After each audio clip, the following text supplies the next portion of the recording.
बड़े अद्भुत अद्भुत महापुरुषों ने उपदेश महाराज युधिष्ठिर को किए। इधर देखो धर्म से चलने वाले विपत्ति पे हैं, पर इनको कौन सा सौभाग्य मिल रहा है। और इधर हस्तिनापुर में कर्ण, शकुनी, दुर्योधन, दुशासन ये सब बैठे बड़ा मनोरंजन कर रहे हैं। अब चक्रवर्ती सम्राट युधिष्ठिर का वैभव सब प्राप्त हो गया अजूय में। इन्हें दुर्योधन से कहा कि बहुत अच्छा हुआ तुम्हारे पराक्रम से पांडवों का ये जो दुर्दशा स्वरूप सुनने को मिल रहा है, बड़ा सुख मिल रहा है।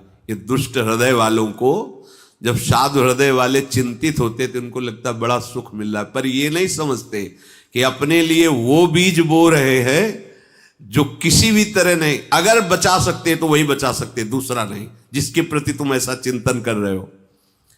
इनको वनवासी बना दिया और तुम चक्रवर्ती सम्राट के भोग भोग रहे हो। महाराज तुम इसी योग्य हो और वो पांडव इसी योग्य है। आज तो पर्वत, वन, उद्यान, स्थावर जंगमों सहित सारी समुद्र पर्यंत पृथ्वी तुम्हारे अधीन है। पूर्व, दक्षिण, पश्चिम, उत्तर दिशा के सभी राजा तुम्हारे को कर देते हैं जो युधिष्ठिर को देते थे। आज इस भूमंडल पर कोई नहीं महाराज दुर्योधन जो तुम्हारी आज्ञा का उल्लंघन कर सके। पांडवों की तो बड़ी दुर्दशा हो रही है, कोई सुख नहीं है, वन में बड़ा कष्ट भोग रहे।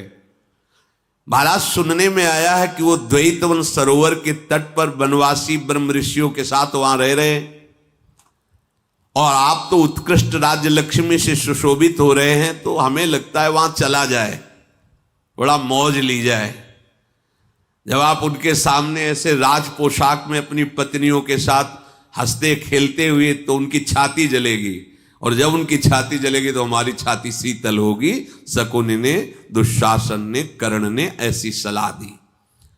तुम इस समय राज वैभव से संपन्न हो, राज्य से भ्रष्ट है, चलो चलते इस दशा में उनको जलाते हैं।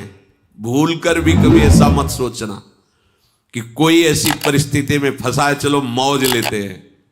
ऐसा करोगे ना तो तुम परिस्थिति में फंस जाओगे।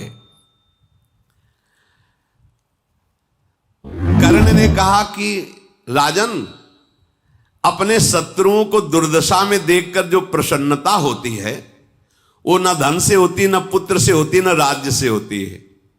आज हम लोग चलते हैं और यही सुख लेते हैं, अपने शत्रुओं को जलते हुए देखेंगे। जब हम देखेंगे ना महाराज युधिष्ठिर वल्कल का वस्त्र पहने, अर्जुन को मृगछाला पहने और द्रौपदी को फटे चीर पहने, और तुम्हारी स्त्रियां सुंदर सुंदर गहने राज पोशाक पालकिया, और आप सुंदर राज पोशाक से, और वो इन सब से वंचित, तो वो जो बार बार दुख सहेंगे, जलेंगे, वो हम लोगों को बड़ा सुख मिलेगा। आप चलें। शकुनि और कर्ण ने दुर्योधन से ऐसी सलाह दी। राजा दुर्योधन बहुत प्रसन्न हुआ और फिर बोला कि तुम जो कह रहे हो कर्ण, वो सब मेरे मन को बहुत अच्छा लग रहा है, पर वहां पांडव रहते हैं ये बात पता चल गई है कि द्वैतवन में आ गए हैं महाराज धृतराष्ट्र को, वो कैसे आज्ञा दे सकते हैं जाने की। धृतराष्ट्र जी महाराज, उनको देर नहीं लगेगी समझने की कि हम उनका उपहास करने जा रहे हैं, वो ऐसी आज्ञा नहीं दे सकते, और उनकी आज्ञा के बिना हम जा कैसे सकते हैं।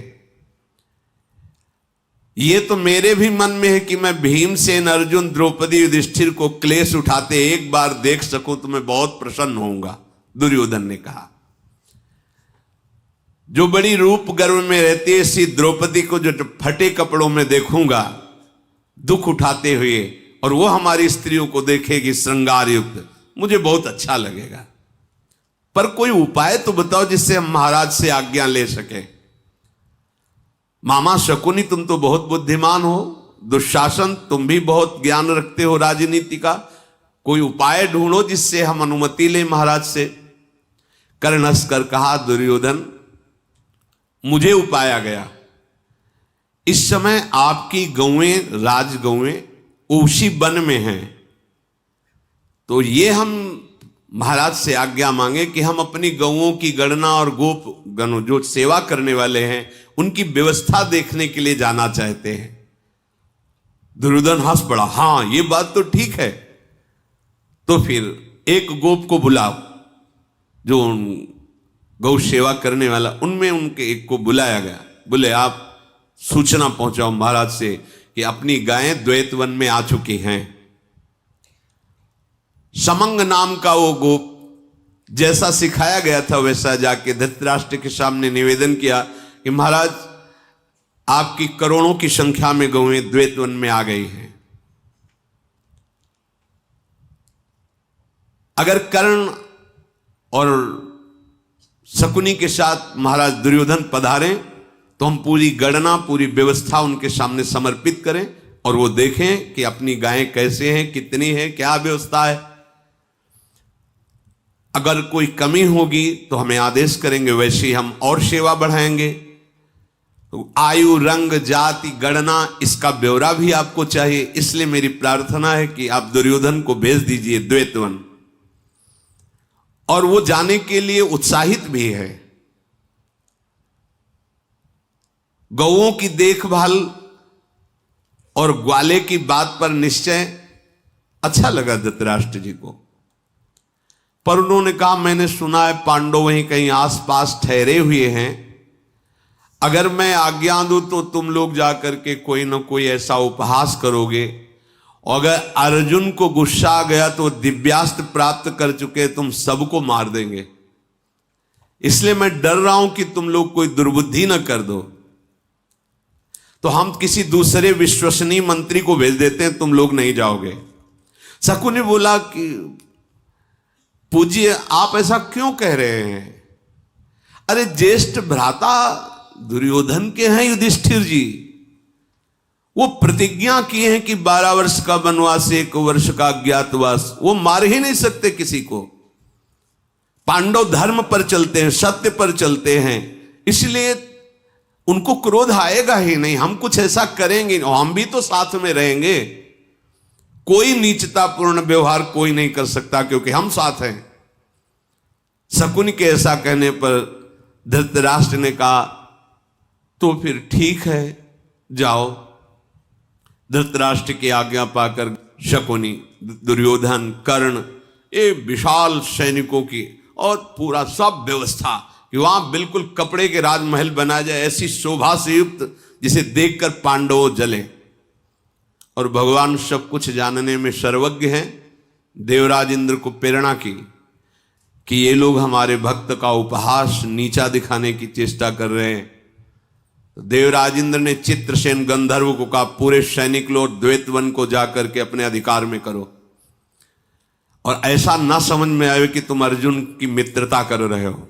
युद्ध का अवसर आने पर मैंने उनको सब दिव्यास्त्र सिखाए हैं, तो तुम बराबर युद्ध करना, जिससे मुझे देखकर प्रसन्नता होगी कि एक गंधर्वराज को भी परास्त करने की सामर्थ्य अर्जुन में आ चुकी है। दुशासन, शकुनी, अन्य और उनके भाई शास्त्रों और वीर साथ में वहां से प्रस्थान किया। द्वैतवन नामक सरोवर, वहां जाने की यात्रा में बहुत सी स्त्रियां श्रृंगार किए हुए चली। नगर से आगे जाकर के सैनिकों को आदेश किया पड़ाव वाहनों की व्यवस्था की जाए। फिर वहां से आगे बढ़कर द्वैतवन के सरोवर के समीप पहुंचे तो वहां देखा वज्रधारी इंद्र के समान बलवान गंधर्व आसपास सब खड़े हैं। देखो, आपको निश्चिंत रहना चाहिए। मेरे गोविंद हर समय अपने भक्तों को देखते रहते हैं। तुम्हें किसी भी तरह से घबराहट नहीं पैदा करनी चाहिए। मृत्यु से बढ़कर कोई घबराहट होती है क्या? जब उसको स्वीकार कर लिया गया तो फिर क्या चिंता करना। कैसी भी परिस्थिति आवे, एक बात ध्यान रखो, हमारा जीवन भगवान के लिए है, बस। आगे कुछ मत सोचो, राधा राधा बोलो, बस। ऐसे षड्यंत्र जीवन में हजारों बार आए हैं, आते रहेंगे, जो आपको भजन से हटाएं। बस आपको अपनी निष्ठा में रह। युधिष्ठिर जी को पता नहीं है, व्यवस्था पहले हो चुकी। भक्त को पता नहीं होती, भय आने के पहले निर्भय करने की व्यवस्था उनकी हो जाती है। आज्ञाकारी सेवक दुर्योधन की आज्ञा पाकर के ऐसे ऐसे सुंदर वस्त्रों से श्रृंगारित क्रीड़ा भवन बना रहे जैसे देवताओं के होते हैं। चित्रसेन गंधर्व पहले ही अपने सब सेना को लगाए हुए कि जहां पांडव हो वहां इनका प्रवेश न हो। चारों तरफ से गंधर्वों के द्वारा सुरक्षित हैं पांडवों को पता नहीं।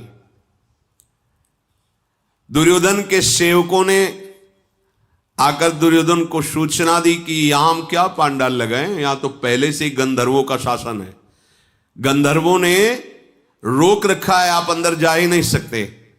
गंधर्वों ने कह रखा है जहां हम देवता लोग विहार करते हैं वहां तुम जैसे तुच्छ मनुष्य प्रवेश नहीं कर सकते। इस समय द्वैतवन गंधर्वों की सेवा में। दुर्योधन ने जब ये सुना तो अपने बल अभिमान में उन्मत्त रहने वाला उसने सैकड़ों सैनिकों को आदेश दिया, जाओ गंधर्वों को मार भगाओ। दुर्योधन का आदेश सुनते ही सेना नायक द्वैतवन के समीप गए, गंधर्व से बोले, धृतराष्ट्र के बलवान पुत्र दुर्योधन का आदेश है, वो यहां बिहार के लिए आए, तुरंत स्थान खाली करो, भाग जाओ। तो गंधर्व हंसने लगे, बोले, मूर्खों किसको आदेश कर रहे हो? कोई ऐसा मनुष्य लोक में है जो हम गंधर्वों को आदेश करे?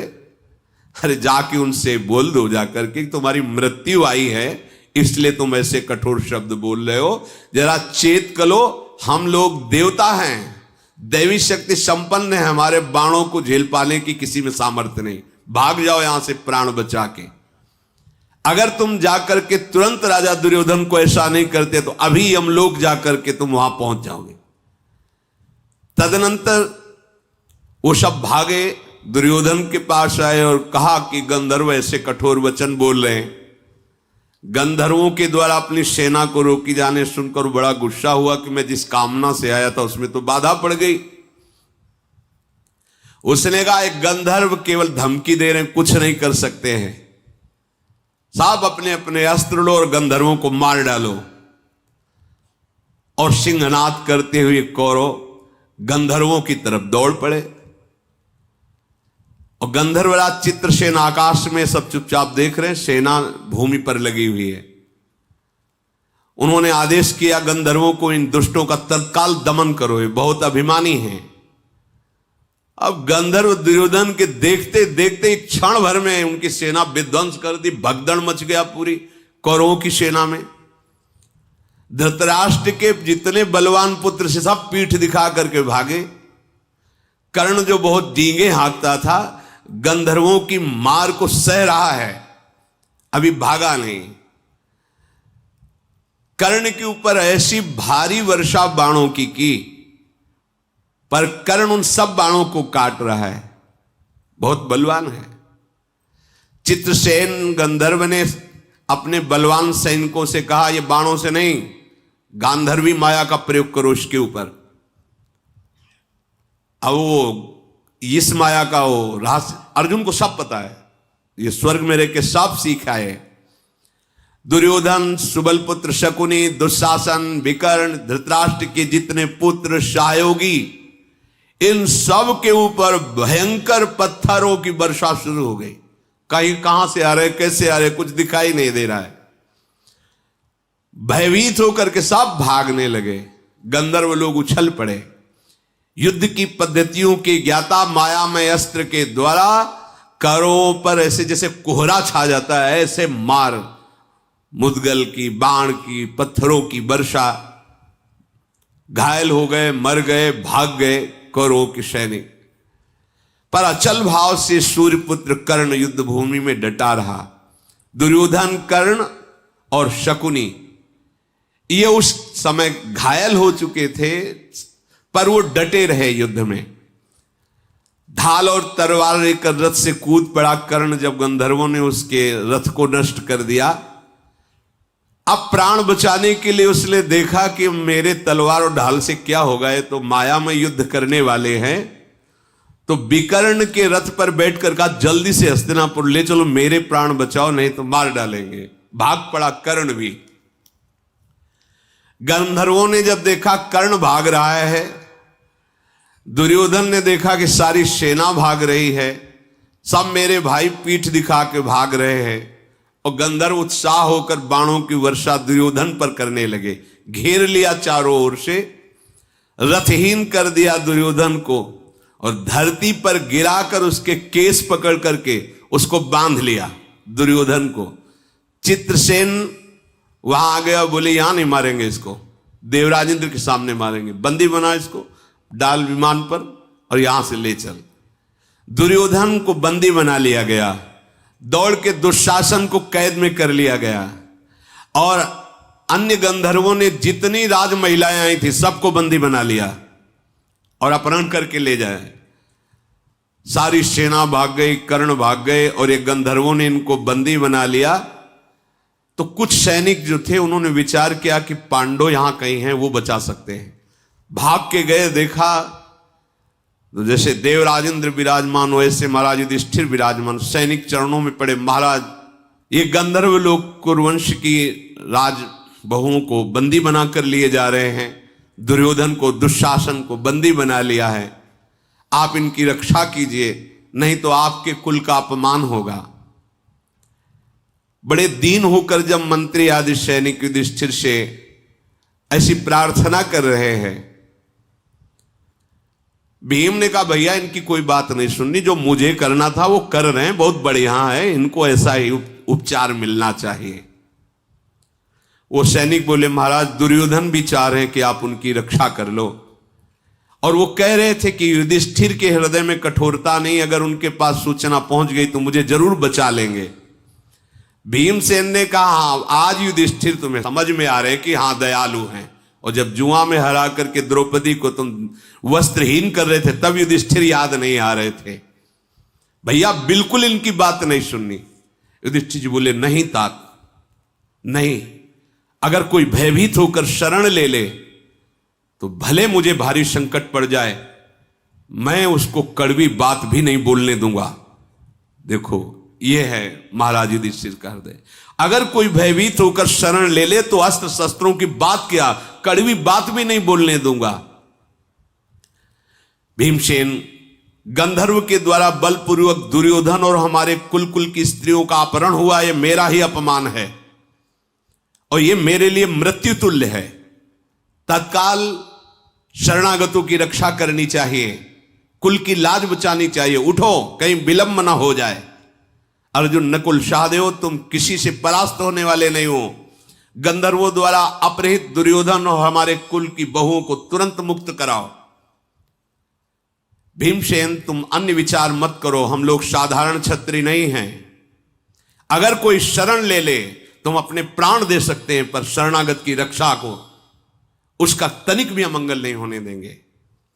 भीमसेन पहले का वैर स्मरण करते हुए युधिष्ठिर जी से लाल आंख करके बोले महाराज इस दुष्ट के लिए आप ऐसा बोल रहे हो, आप कह रहे हो उसकी रक्षा करो, बड़ा अच्छा हुआ महाराज, आपको उदास होने की जरूरत नहीं, जो काम हमें करना था गंधर्व लोग कर रहे हैं। इसी समय चित्रसेन का विमान ऊपर से निकल रहा था, दुर्योधन को दिखाई पड़े युधिष्ठिर जी, विमान से देखा, वो जोर जोर से रोते हुए कहने लगा भ्राताश्री आप मुझे बचा लीजिए, महायशस्वी हो, धर्मात्मा हो, पुरुष सिंह हो, महाबाहु, हमारे कुल के तुम सूर्य हो, मुझे बचा सकते हो, बचा लो। ये गंधर्व लोग मुझे बहुत पीड़ा पहुंचा रहे हो, मुझे मारना चाहते हैं, मैं तुम्हारा भाई हूं, भला तुम ऐसा कैसे सह सकते हो। युधिष्ठिर जी से ऐसा कहा, मेरे प्राणों को बचाओ महायशस्वी धनंजय, मैं तुम्हारा भाई हूं, मेरी रक्षा करो, ये गंधर्व लोग मुझे बहुत पीड़ा दे रहे हैं। देखा कि विमान में क्रंदन करते हुए ऐसे जा रहा है। युधिष्ठिर जी ने कहा अब बस हो गया, तत्काल अपने अपने अस्त्र लो और गंधर्वों को पहले विनय करो, इनसे देवता हैं, छोड़ दें, अगर नहीं छोड़ते तो भी दिव्यास्त्रों का प्रयोग करो, दौड़ो बचाओ, इनकी तुरंत रक्षा करो।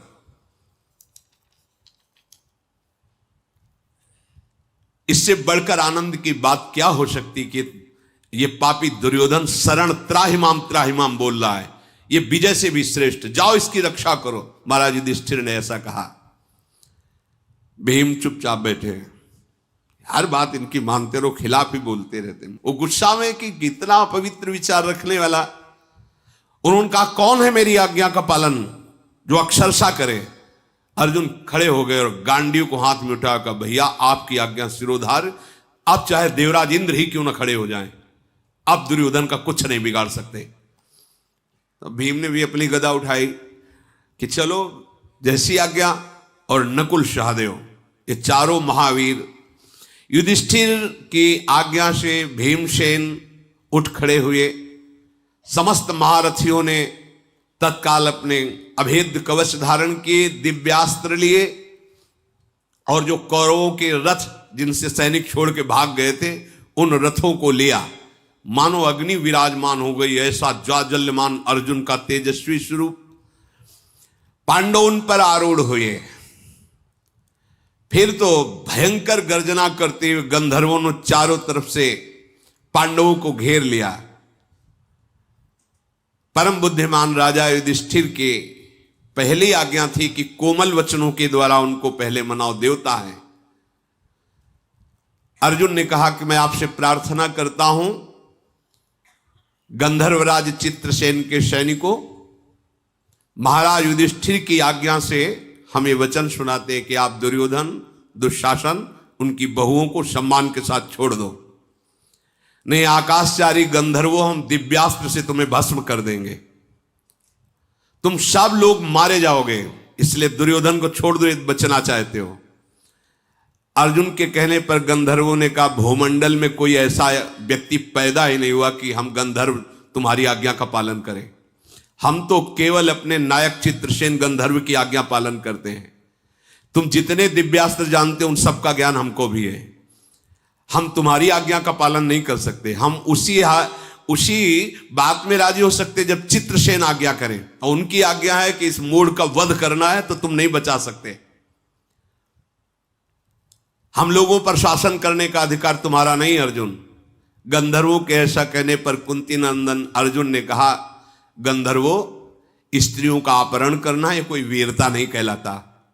युद्ध में जो छत विछत हो जाए, जो त्राहिमाम बोल दे, उसको बंधन में नहीं बांधा जाता।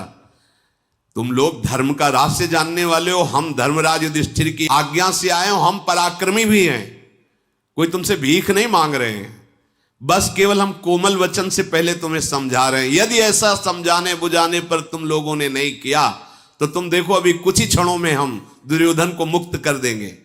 सभ्य साची अर्जुन ऐसा बोले पर वो नहीं मानने वाले थे और अपने विमान को उड़ाने लगे। तो अर्जुन ने बाणों का जाल बिछा दिया आकाश में कि विमान जा ही नहीं सकता। पांडव 4 और करोड़ों की संख्या में दिव्य गंधर्व सब टूट पड़े पांडवों पर। गंधर्वों ने समझा जैसे कर्ण और दुर्योधन ऐसे पांडव भी होंगे। अर्जुन ने तत्काल आक्रमण करने वाले गंधर्वों को नष्ट करने के लिए दिव्य अस्त्र आग्नेय अस्त्र का संधान किया। क्रोध भरे हुए अर्जुन ने जे ही दिव्यास्त्र का प्रयोग किया, हजारों लाखों गंधर्व तत्काल भस्म हो गए। बाण का प्रभाव तत्काल भस्म हो गए लाखों गंधर्व। भीमसेन अपनी गदा के प्रहार से सेना को ऐसे रौंदते चले जा रहे थे जैसे कोई छोटी घास को रौंदता चला जाए। पांडवों के चलाए हुए दिव्यास्त्र से दुर्योधन आश्चर्यचकित हो रहा है कि जिनके सामने टिक नहीं पाए, गंधर्व भाग रहे हैं, भस्म हो रहे हैं, मैं इनसे कैसे जीत पाऊंगा। वो ये नहीं सोच रहा मुझे बचा रहे। जैसे जाल बांध दिया गया ऐसे समस्त गंधर्वों को, जैसे पंजड़े में वो पक्षी बंद कर दिया, ऐसे समस्त गंधर्वों को अपने बाणों के जाल में बांध दिया।